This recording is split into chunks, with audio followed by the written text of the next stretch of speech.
Yeah, hello and welcome to a new episode of our weekly Spielworxx chat season 2. My name is Uli Blennemann. I'm having a very special guest today, one of the nicest person in the whole business, Wolfgang Lüdtke. And by the way, this is an XXL episode running for about an hour. So, Wolfgang, how are you? Oh, I'm fine. And first, thanks for having me, Uli. It's a great opportunity to chat with you. Yeah. And as I said, I'm rather fine. Yeah. Yeah, this is great to hear. And Wolfgang, please tell us something more about you, your background in gaming, or some personal info, please. Okay. I'm actually professional in business since I think 1996, and I'm working for oh, since 1997. I'm working for Cosmos. First with TM-Spiele, which we will talk about later. Mm-hmm. And since 8 years, I'm directly employed as an editor at Cosmos. Mm-hmm. So your current position, I think, is at least that's what I read. So please correct me. Is program manager of family and adult games. Is this correct, Wolfgang? Yeah, kind of. So we are doing mostly, I'm doing mostly family and adult games, that's right. And some of my main tasks is scouting, um, having a look at the games which are on games festivals, Mm-hmm. for prototypes by designers.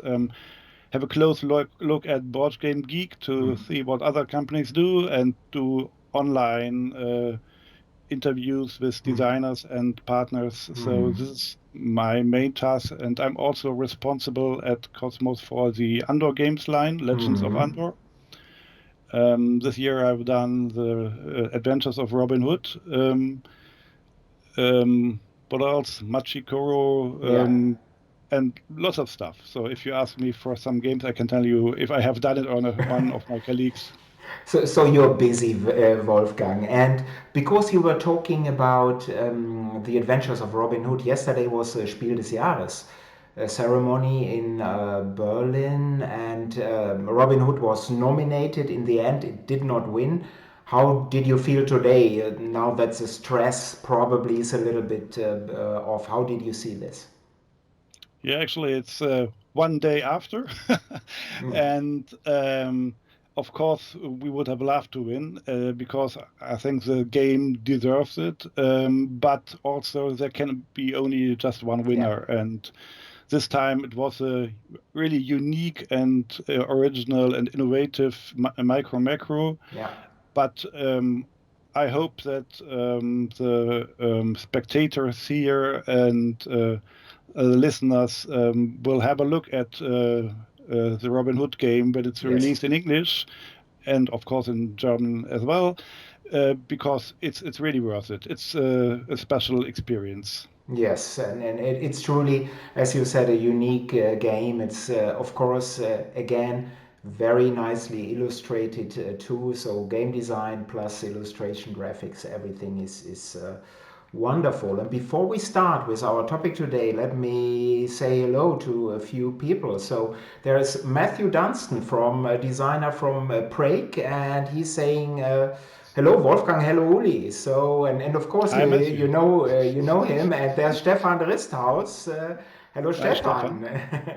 And Mo Canales, another designer from Texas. So, yeah, Okay. Texas is here as well. And Matthew is saying one of my highlights every Essen and Nuremberg fair is meeting up with Wolfgang.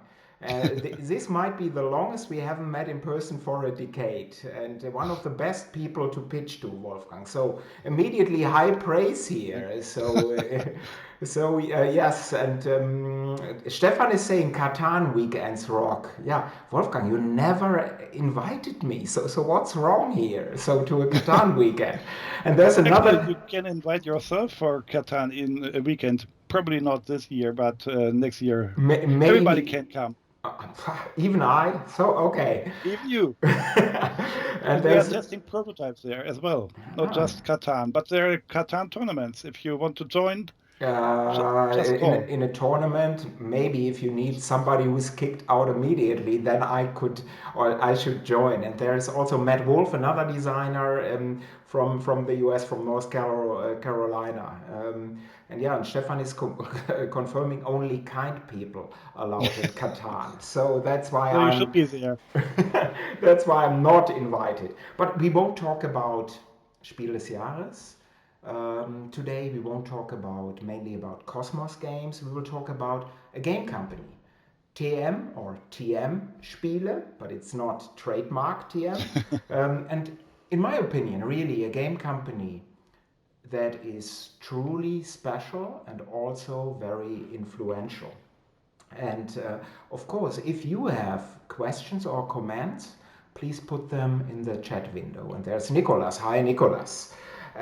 So we will start, and we are moving back in time a little bit to the late 80s in Germany. So we are back in the Cold War. We are back in the Bonner Hofgarten, these huge demonstrations against the Pershing II missiles.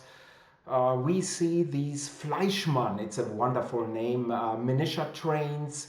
We see mighty moustaches here. So, how was the gaming scene, Wolfgang, at that time over here in Germany? And was it really, or was it mainly a national thing instead of an international gaming scene that we are having today?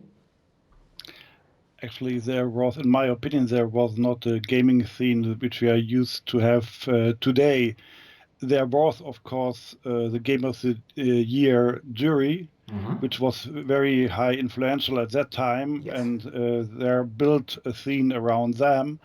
But otherwise, most people are just were for their own. So there were some game clubs, these chrono clubs, which were still around at this time.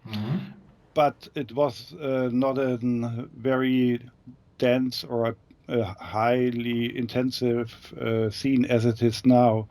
So I remember in the 80s, of course, we had Scotland Yard, this very unique, influential game because it was semi-cooperative.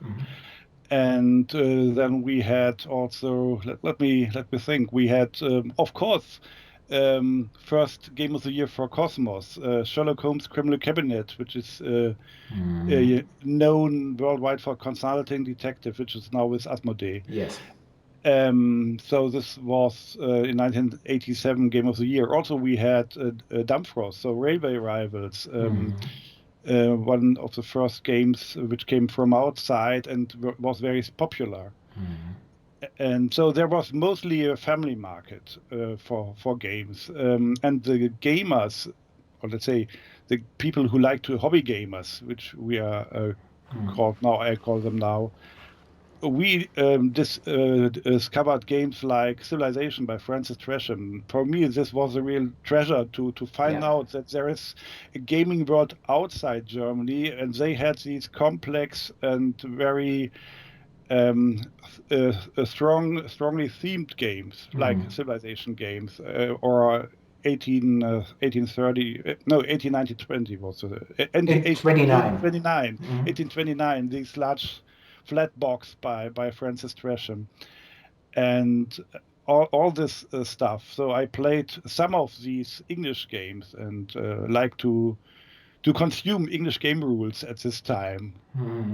And what did you do? And by the way, hello, Chris. Good to see you. Hello to the UK now that you are finally having freedom again. So I won't enter into freedom discussions today in the UK, though. We'll leave it for that. But what did you do, Wolfgang, at that time? So in the late 80s, early 90s, professionally, what was your job? So first, I had I learned to be a bank clerk, but then I also learned this is not the job I would like to do for lifetime.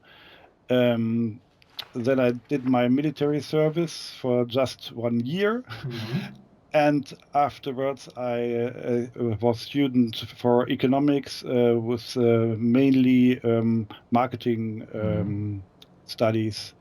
But at the same time, I learned live, and I learned gaming. So in 19, I think it was in 1984, I met Peter Neugebauer, which is still one of my oldest and close friends, and he was also part of TM. And I think in 1987, I met Klaus Teuber.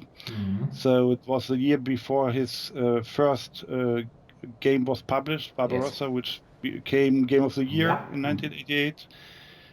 So this was let's say, my evolution of gaming, of a gamer.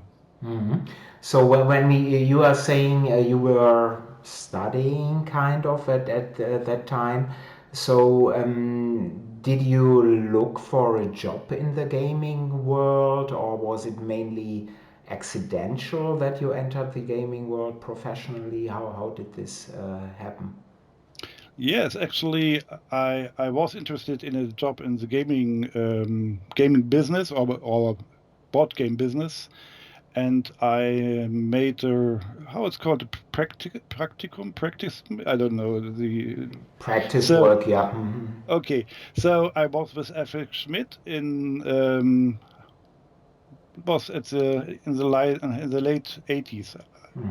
I think in 1989. Yes, it was 1989. Was first time with F. Schmidt, and were there for, I think, 6 weeks in summer, and played lots of prototypes and discussed with Christian Beiersdorf. He's still around in gaming business. He's working for SAZ, for ZATS. And so I met him at this time, and I think it was 3 times. So 3 years I worked with F. Schmidt. But later then, Klaus Teuber asked me if I want to join his company. He wants to start with Rainer Müller, so TM-Spiele. And then I said, okay, yes, I'd like to join. So yeah, and so I got deeper and deeper, step by step, into gaming business. So and now we are at TM-Spiele. So as you said, there is Klaus Teuber, who's already winner of Spiel des Jahres with Barbarossa. So and Teuber, of course, is the T. And then we are having Rainer Müller, the M. And of course, there's Wolfgang, but no L. Why? And there's Peter Neugebauer. You mentioned the N. Why no N in there? Because if I'm not mistaken, you all 4 signed the papers for this GmbH, so a limited company. Yeah. And so why is it TM and not TMLN?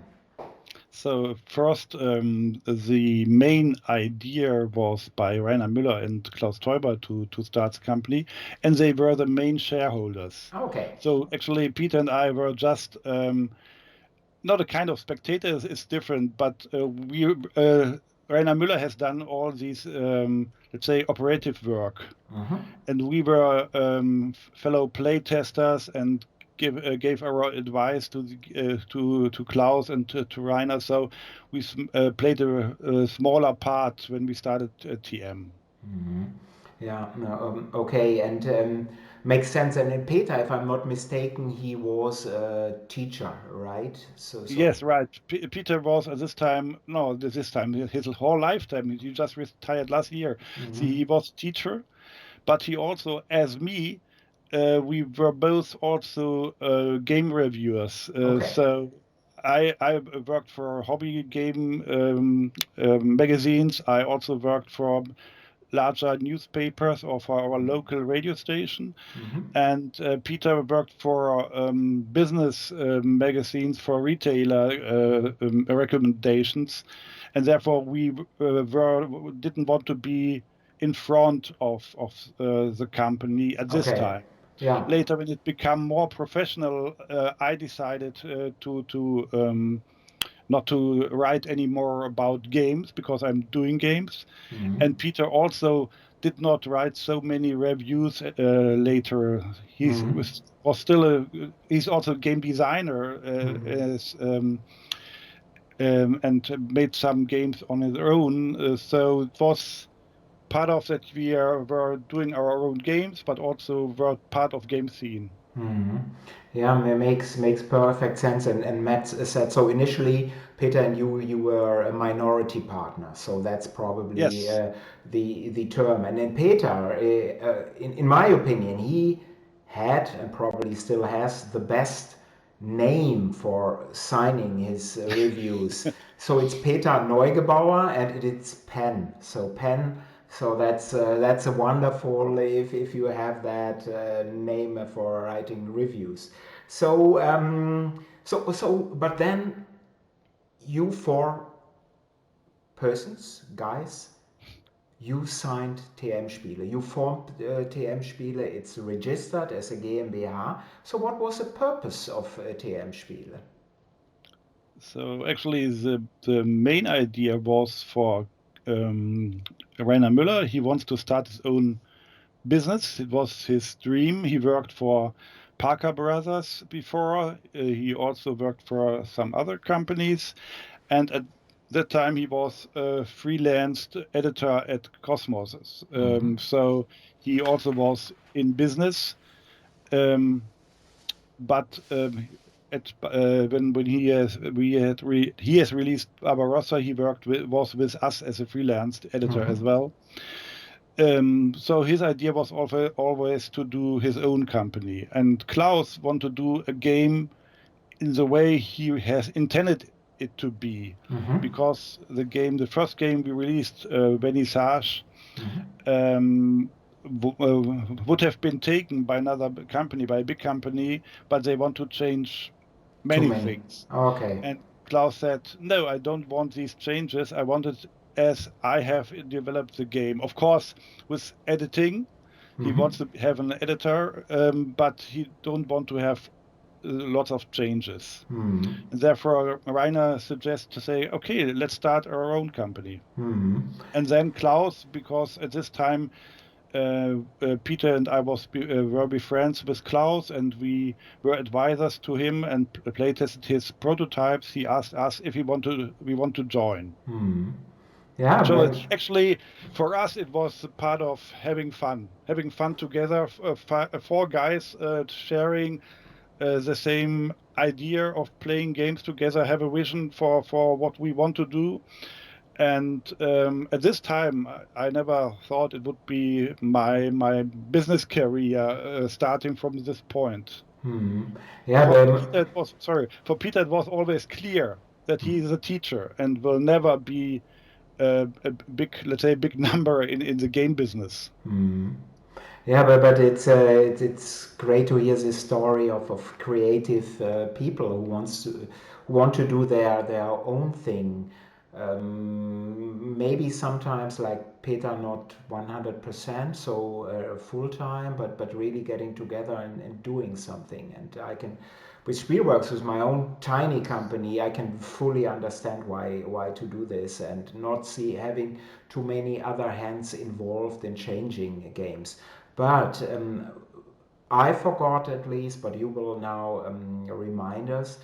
There is also the fifth Beatle, right? So there's Fritz Gruber, who was in some ways unofficially, maybe officially, involved as well. And Fritz, of course, is one of the wittiest people in the whole industry. He was. He passed away, I think, in 2016 already. But what was his role in at TM-Spiele? So when we started business, we had, I think our second game was Knockout. So it was a boxing promotion and betting game, and we had a very special stall at Essen at this time. With all these installations from this artwork, which we had as pieces in the game. And then Fritz Huber came around and gave some advice because he was a PR expert at that time and worked for big Japanese companies, and gave us some advice how we should perform better, what we could do to improve. And I think it was a year later, so in 1994, yes, he came up with the idea that one of his clients, so it was Zimba Toys, which is still one of the biggest toy companies in the world. And they wanted to start a board games line because most of their toys at this time were Me Too products. So they didn't have these original brands, but something similar. It was not plagiarism, it's just something. So you have a doll, the brand doll, the blonde one, and they had a brunette one or so. Uh, and it looks a little bit different, but also you can give her lots of clothes and all stuff what she wants. And so they want to have a better reputation in the, especially with the retailer. So they thought about the idea of doing a board game company, and they had no idea how to do this. And they had their most vision was that they want a game like Cosmos did at this time. I don't know if you know these large boxes, which some people called coffins. It was very expensive, large boxes. Most games of them was by Reinhold Wittig. And they were rather expensive. At this time, they cost 60 Deutschmarks, which was in the 90s. So it was very expensive games. And so he came to us and asked us if we want to be the experts to develop a games line for Simba toys. And our first advice was not to go this Cosmos way, because we know that you don't sell many games when you do it this way. So we want to do games which were affordable at this time, and want to do special family games. This was our vision. And this was in 1994, yes. Yeah, and really, Fritz, rest in peace. And I will always treasure the hours I was able to spend with him together, especially what I'm remembering in the Café Havelka at Vienna. So in the evenings, this was really memorable. But let us move a little bit back again from that time to your first TM-Spiele game, because it was your own label at that time. So it was Vernissage, as you already mentioned. And how many games did you print?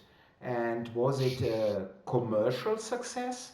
Was it a critical success? Was it both? So actually, we printed a lot of them. At this time, there was no internet, so no distribution line or something. We printed 5,000 copies for the first print run. So it was very bold, I think. And we had good contacts into the industry, and we were distributed by Fedes, but 5,000 copies still was a large number, and we wanted to print it in a way that it can compete with, let's say, professional companies like Ravensburger. So we had used this Ravensburger standard box, this landscape format, which was standard at that time. And we had also, of course, 4-color prints, and we had a good quality of cards. So it was a very compatible product, I think. And commercially successful.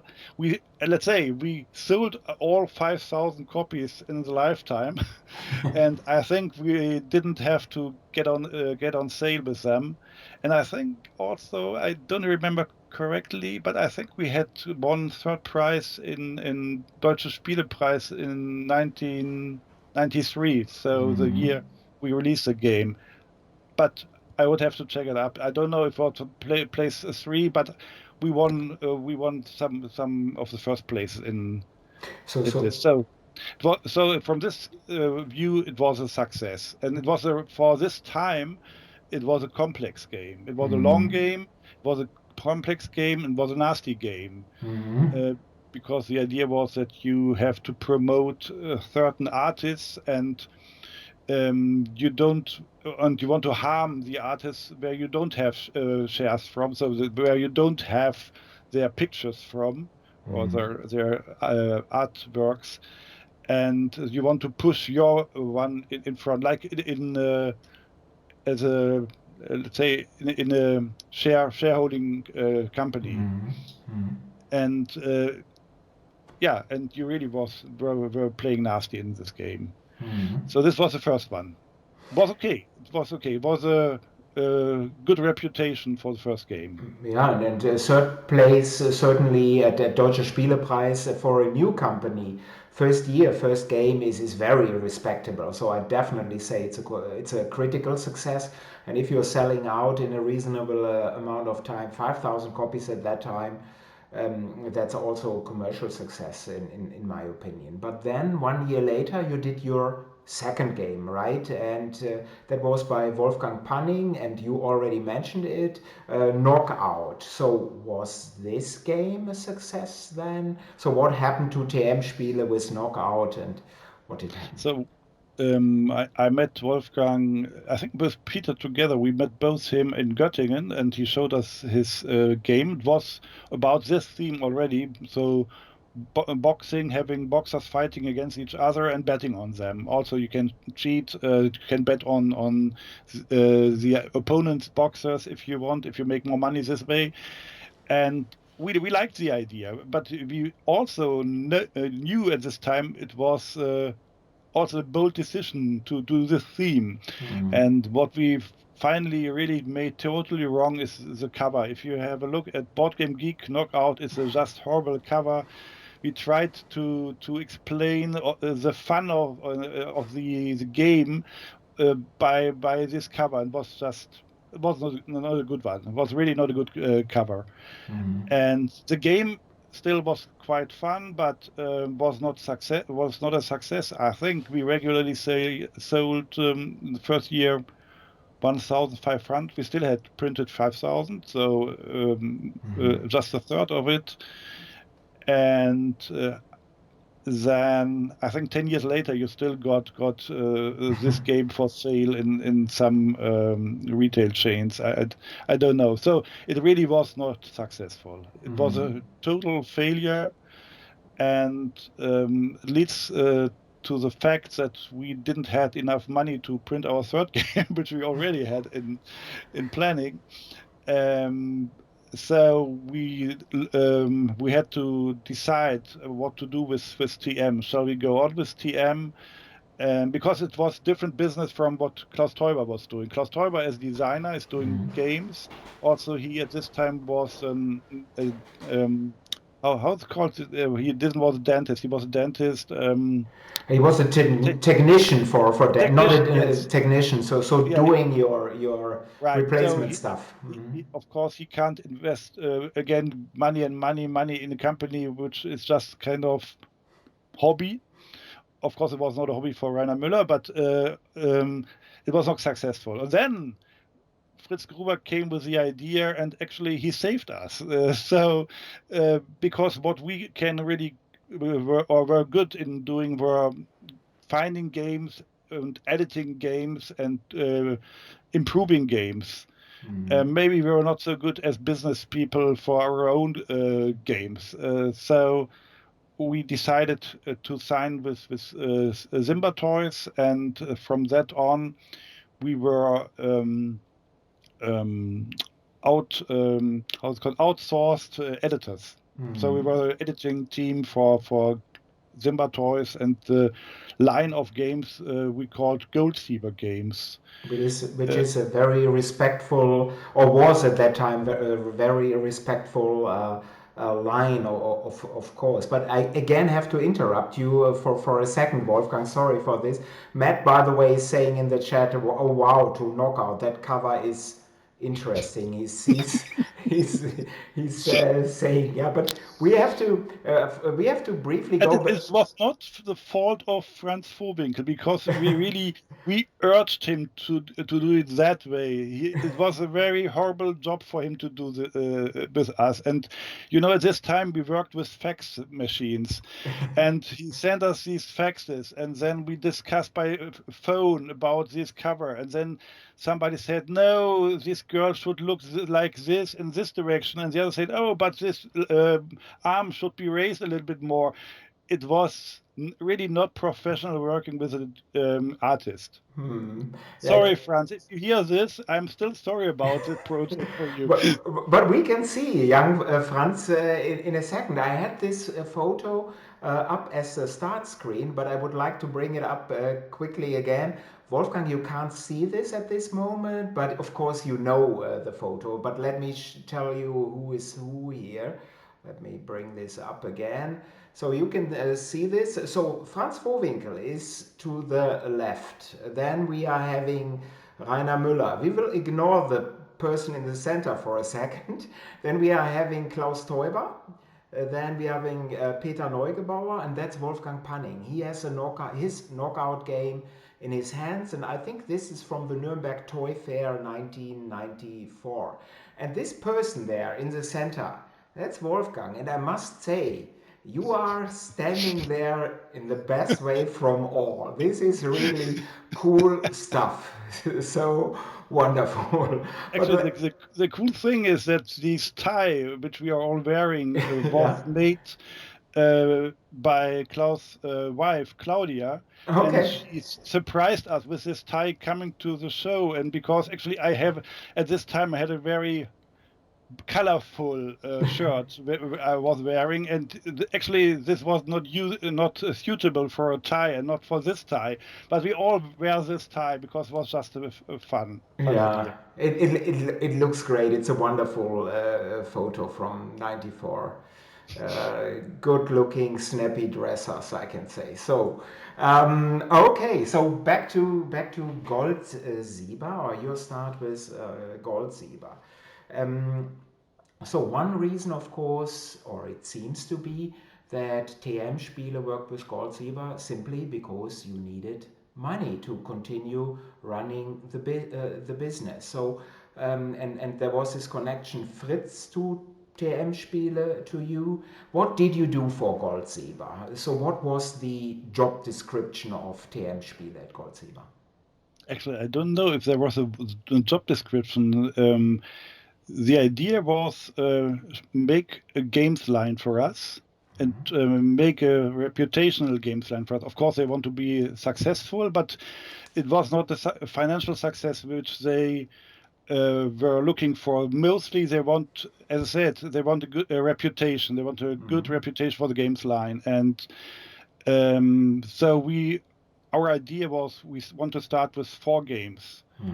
And the contract, because the negotiation were done for months, so our contract started in September. And in Nuremberg, so this is in February, we want to present 4 games fully produced.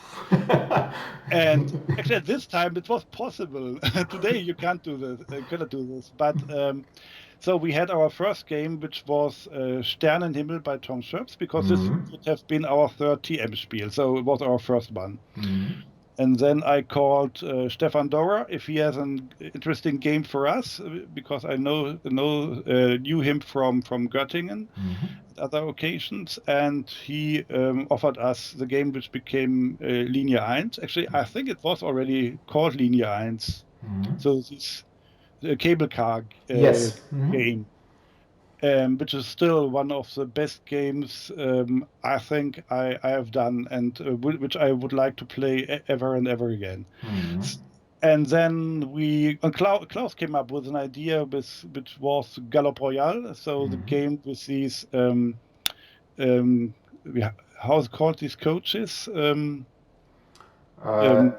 These Selbste coaches? I don't know, where you have to carry somebody with your arms. Well, like mainly done in Asia, so maybe somebody here can help us out. Yeah. Senfte. I forget how it's called, but this was a game about the race of these coaches, and then we need another game, a 4th one, and we were thinking about game ideas, and then in one of these long weekends we came up with the idea of Bakshish. So we did it ourselves. So the fourth game was developed by TM-Spiele, which is a bluffing and bidding and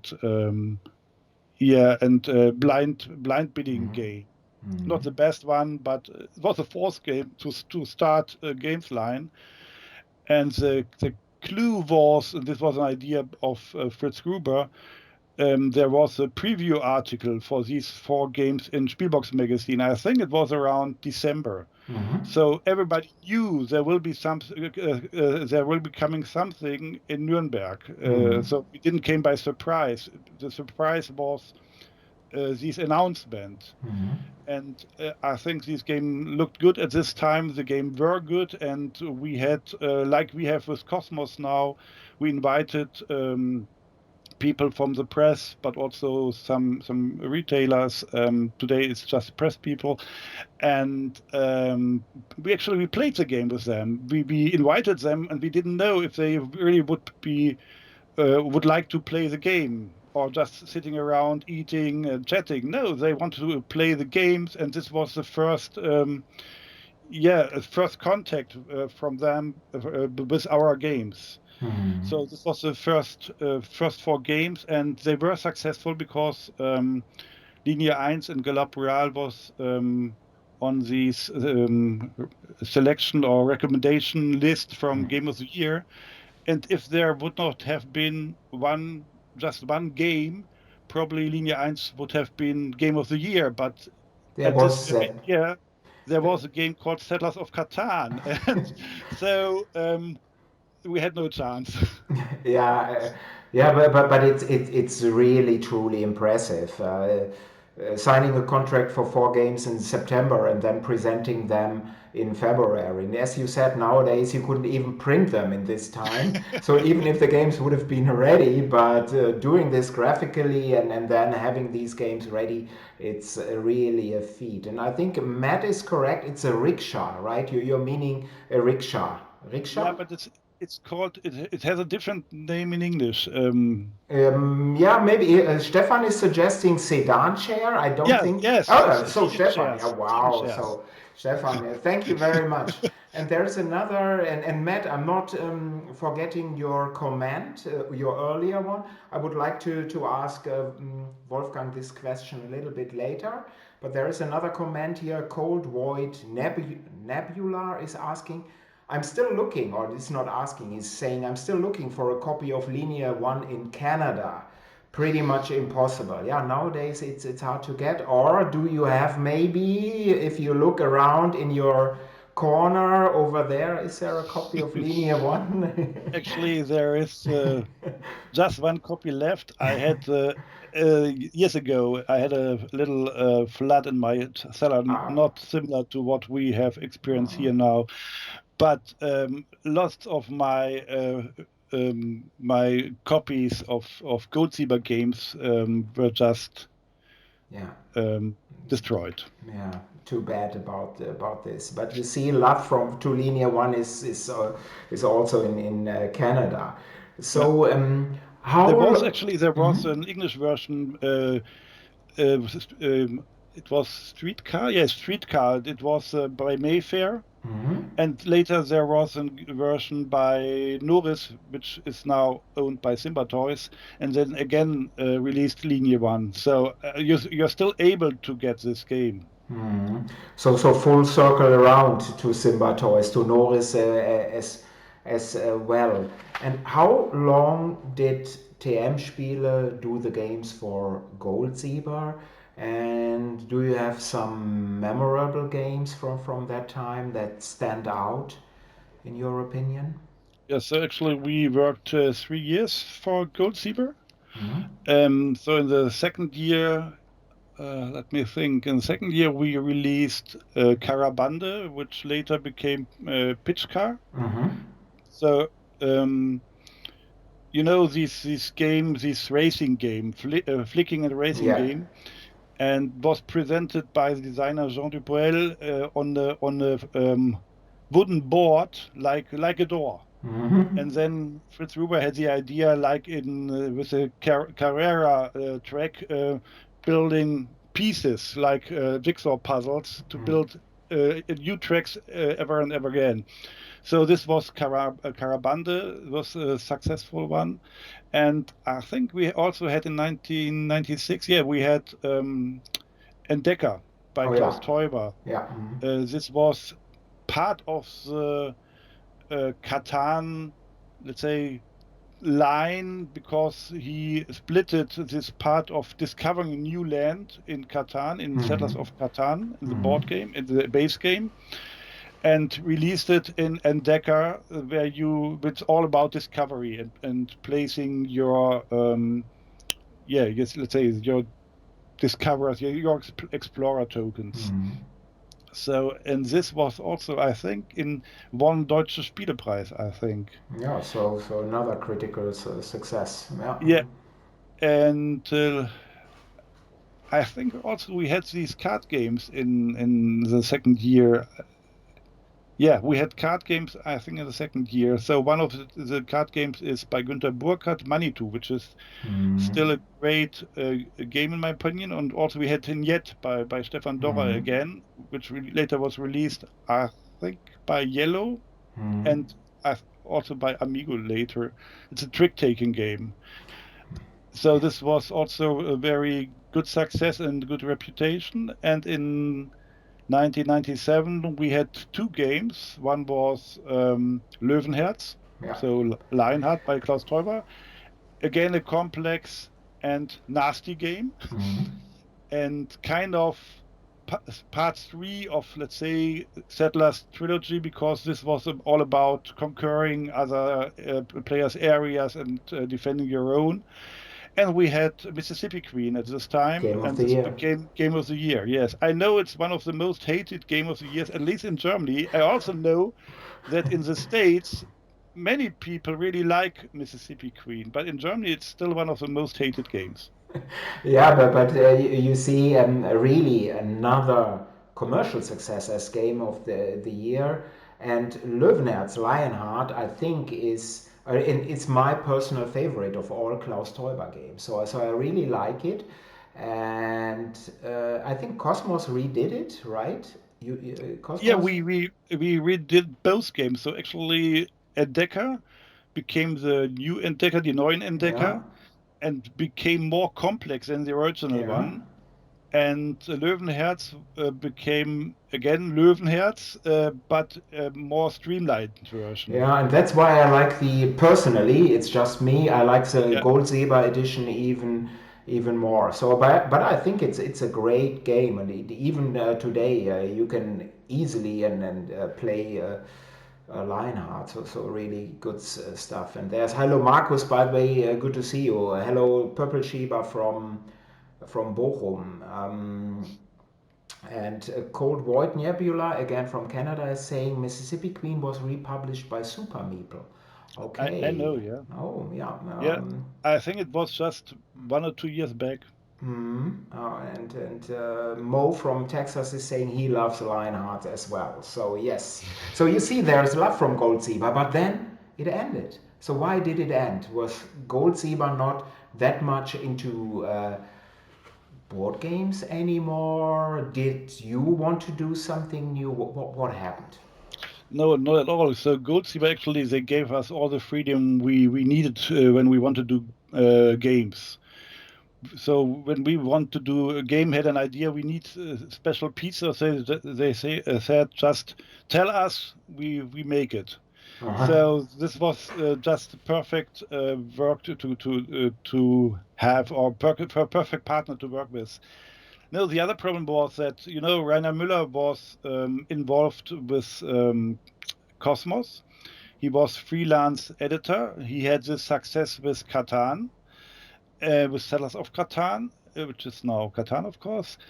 And we supported him. So, when we met once a month or so in Klaus Teuber's laboratory, where we met to play games and so, then Rainer Müller brought also prototypes he had for Cosmos in mind. Or sometimes we had a game and thought, oh no, I think for Gold Zebra, no, I think it does not work. But then Rainer said, Mm-hmm. oh, but I like it for Cosmos.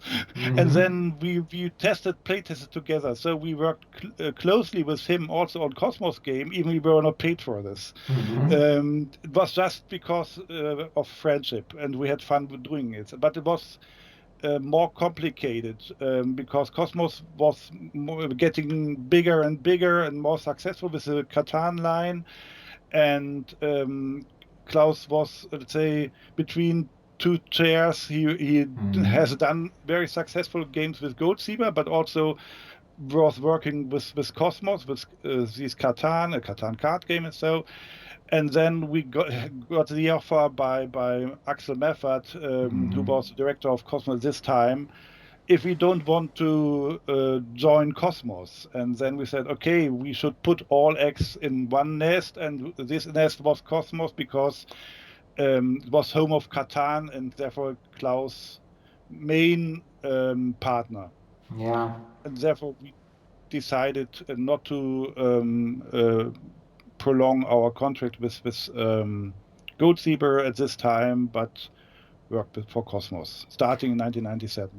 But it was still so Rainer he was already working for Cosmos, but the rest of you and including Rainer you were also TM-Spiele, and Yeah. now you were basically hired to do games for Cosmos.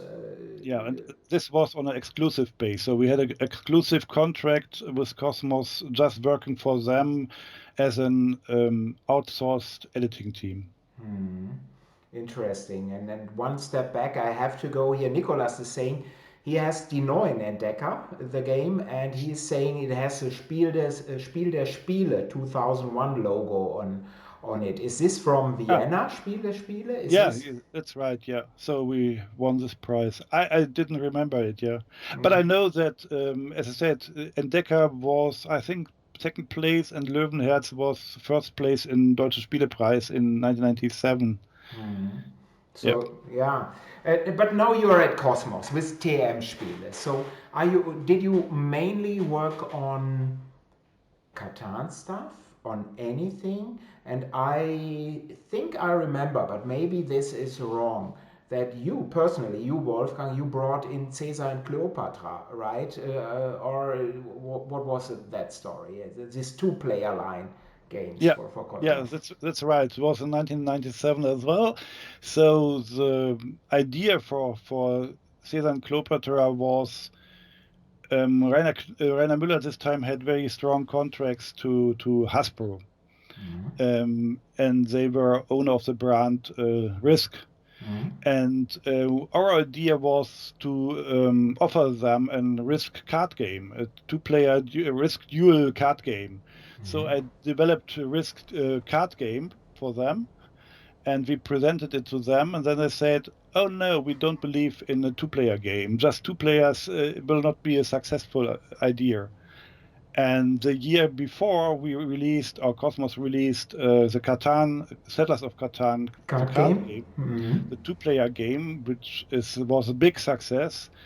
And then Axel Meffert asked us if we can do another two-player game. And then I had my Risk card game, and we were thinking about, okay, how can we retheme this game that it's suitable as to be a successor of the Settlers card game. Mm-hmm. And then we came up with the idea because we knew from the Catan card game that it was played by man and wife alike, so Mm-hmm. they could play in couples. So we used or we looked for a couple themed game. And then we came up with the classic love story of Caesar and Cleopatra, and I rethemed all the continents, which then became I think it was these senators or so. I don't know, but all these cards were redesigned and were a little bit tweaked, and then it became Caesar and Cleopatra and was released in 1997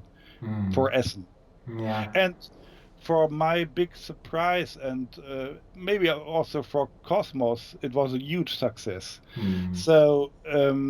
So this was the start of the two-player games line with Cosmos. the first one, of course, was Settlers, but if Caesar Cleopatra wouldn't have been successful, probably wouldn't have done a third game. And then we thought, and also it was Axel Meffert, he had the idea, let's do a line of this. Let's do more two-player games, because at this time, most two-player games were abstract games, except for games like Magic, of course. And they were abstract and had not very much elements of luck. So the one who was better mostly wins the game, which is not fun for both of them later. And our idea was to do games which have strong themes and has also an element of luck. Sometimes stronger, sometimes less. And so this was the idea for this two-player games line. Yeah, and then I can confirm. So at that time, I bought basically everything that came out in this two-player line, because the initial games were so strong that I said, well, the price is fantastic, play value is fantastic, and this was really something. Although I must admit, now whenever I will play in the future Caesar and Cleopatra, I will also think in risk terms. So so you've ruined this for me now. No, but Stefan Risthaus is also saying they like Caesar and Cleopatra, and he's saying, why are there not more Wolfgang Lüdtke games then? So why are there? Do you see yourself more as a developer, editor, and not that much as a designer, or how do you see this? Yeah, actually, that's the reason for it. The games, when I have done board games, there are not very much of them, very many of them, but actually they were kind of done by accident. So when we needed a game and I didn't have this game which I need, then I said, okay, let's try it myself. But I like to be a games developer, working with game designers, finding new designers which we can bring into the business, which we can help, and working and improving their kind of games design. This is what I really much like. And when you're doing this and doing so many games, then there's not only not the time for developing games, but also, I don't know, probably I should do something totally different. Then I can say I could do game designs, but I don't feel to be a game designer. And it's not, I'm not urged to be one. So there's not this need in me like in a game design as to say, I want to bring something in a board game. Yeah, so probably you need more pressure. So we need to tell you, and you now have to do it. Then we see Stefan a new Wolfgang Lüdtke game there. But yeah, if you do what you are enjoying, and this is of course most important. And Nicolas is having another Löwenherz comment here. He's confirming, because he has a Goldsieber edition, that it won the Deutsche Spielepreis and aufgenommen in die Auswahlliste Spiel des Jahres, so nominated for Game of the Year at that time. So really great stuff. So late 90s, TM-Spiele. You are working for Cosmos and you are doing some of their games. You are developing these games and they bring them under the Cosmos label.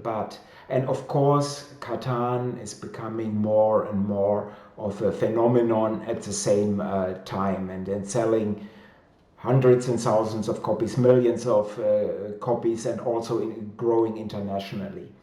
But then suddenly, TM-Spiele, hopefully this is correct, decides to again publish games under their own label.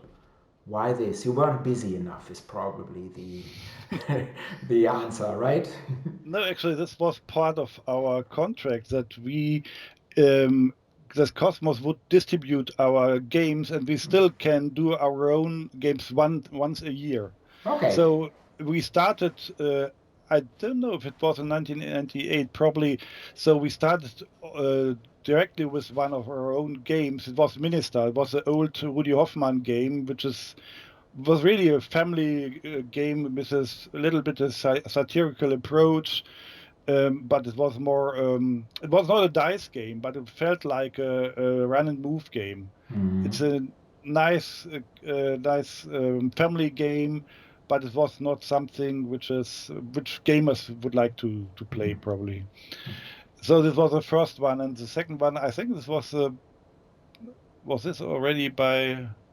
Yeah, we have done three games distributed by Cosmos. So the second one was by Martin Wallace. This was I think no, Volldampf. this was the third one. Okay. Der Weiße Lotus, White Lotus. Yeah, exactly. This was a very, very odd game. I like it very much, and the idea for doing TM games was always that we as TM like to play this game. This was the only decision we had to do, and we liked this game very much, so we have done it.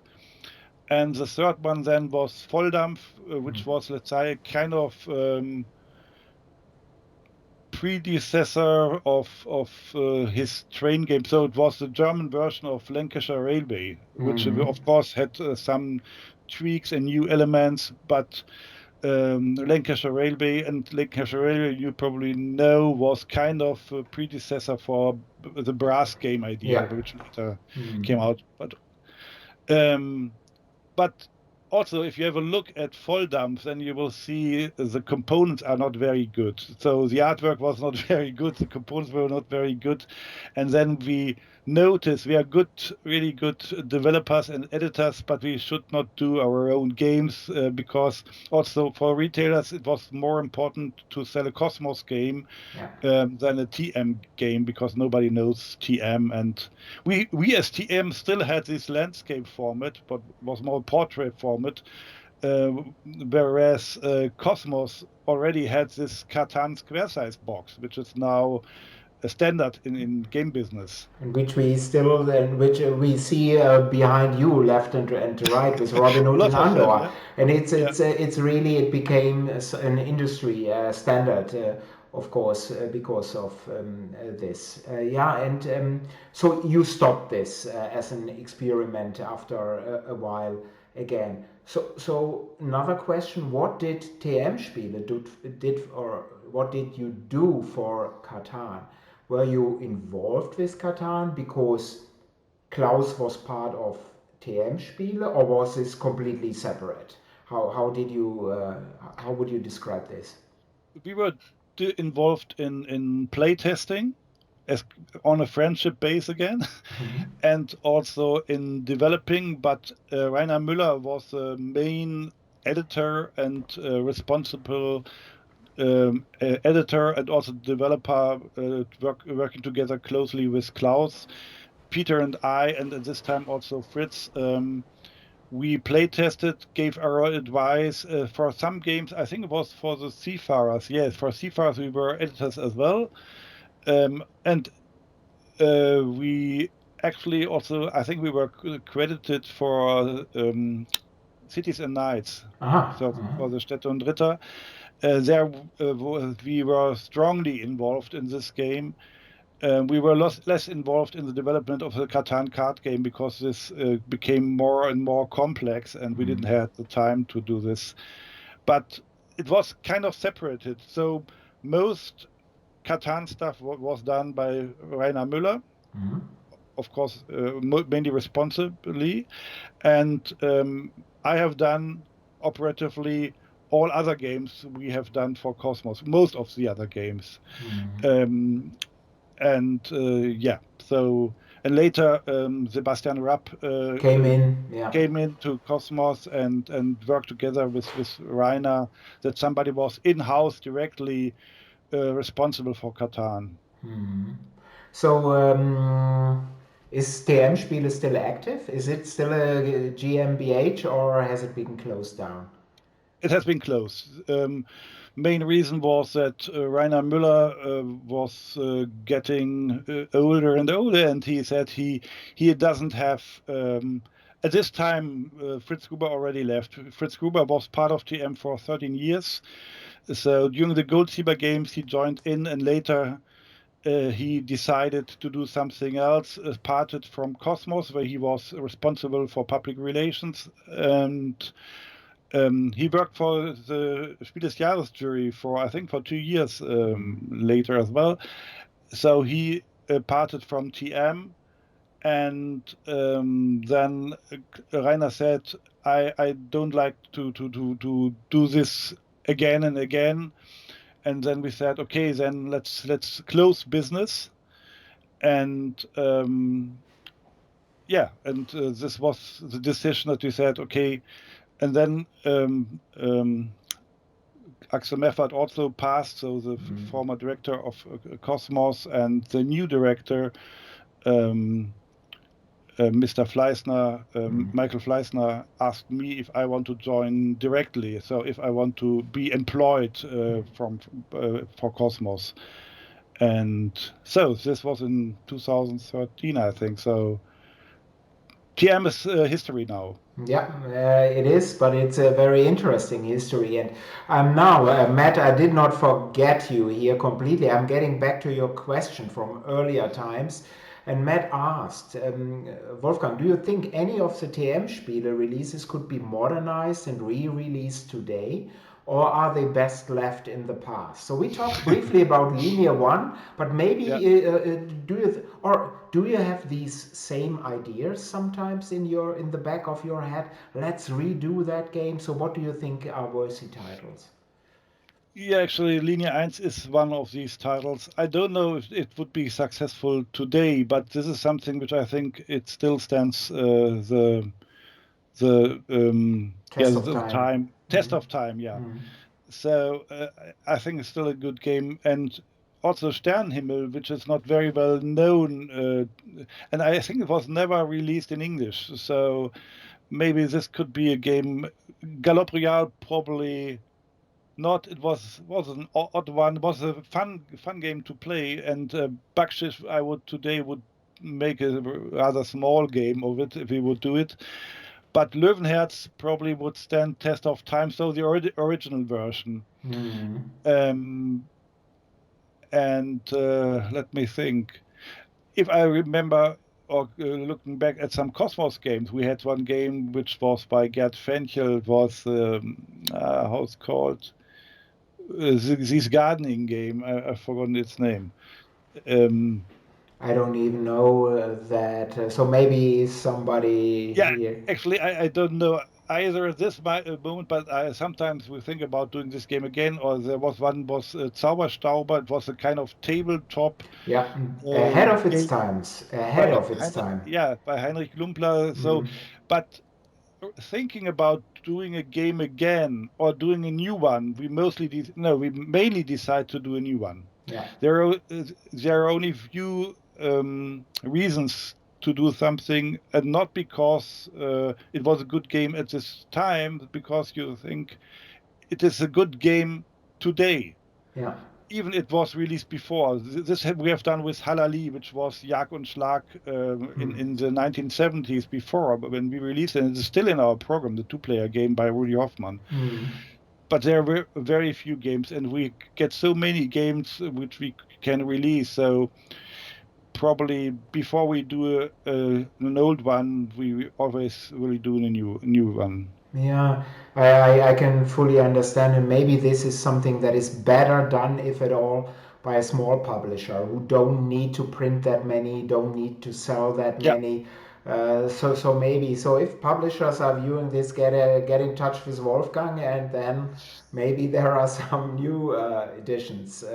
And there is another question from Q was Looney. Another question for Wolfgang. What do you miss most from your time at TM now that you are working for Cosmos? Mostly, I miss the weekends we meet together playing games. So once a month we all visited Klaus. So Klaus is in the middle of Germany, around the middle of Germany. And Fritz Gruber lives more in the south, and we live more in the west. So we meet there from Friday to Sunday, and it was so much fun to play games, to sitting, having a good time, sitting in a restaurant, drinking wine and eating good stuff, good food, and working on these games and playing again and trying something new and playing again and sometimes when we met on Sunday, so on the third day, it was more stressful than it should be, because then nerves were a little bit loose, and but this was really great time, and just a little bit of it I have now with Peter, because Peter lives in the neighborhood, and we meet once a week or every other week and to play games together and talk about games, but we don't have the time to sit in restaurants and drink wine together. So actually, us five, these times with us five, this was really great times, playing games, chatting about games, having fun together.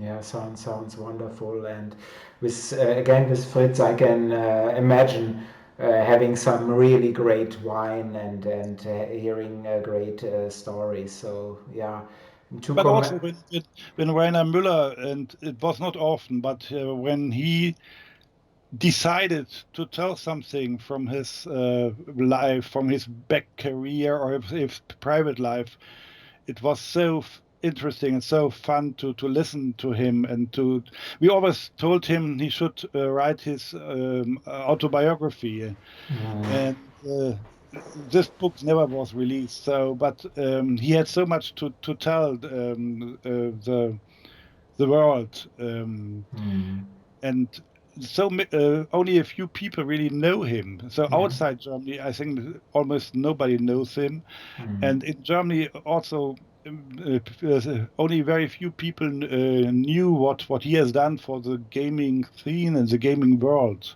Yeah. He has brought risk to not to Germany but to Parker, and he was the first guy to write the rules in a way that you have this part where you look it up, very like Alea does it now. It's easy to check it up. But also he has brought Cosmic Encounter to Germany, as he worked for us at this time, and he has found Barbarossa and also worked on Catan. So he has done so much for gaming industry worldwide. This is it's really a shame. He has passed as well. You just told that Fritz Gruber has passed. Rainer has passed as well. Yeah, I think even in the same year, 2016, I think it was. And sadly, as you said, very few people know him. And I think I only talked to him twice, maybe at Nuremberg and when Phalanx came. So Michael Bruinsma, when we were in distribution at Cosmos in Germany. So when I was in Nuremberg at the booth, and that's why I also learned to know Fritz Gruber. So that was that connection. I think, but Rainer, sadly, really sadly, I never talked to in detail. Yeah, and there is another comment here in the chat, Lionheart, because I said maybe a small publisher should redo some games, and he's saying Lionheart at Spielworxx in 2022. I don't think so. I don't think so. And Matt is saying Spielworxx 2022 lineup is already full. Yes, probably 23 as well. Just ask Klaus. Maybe he wants to do it with you. Yeah, maybe. I have my doubts that if I tell him how many I'm doing, I think he will be stop talking to me at all. And hello, Nick, by the way. Yes, you are late, actually. But let us close this down.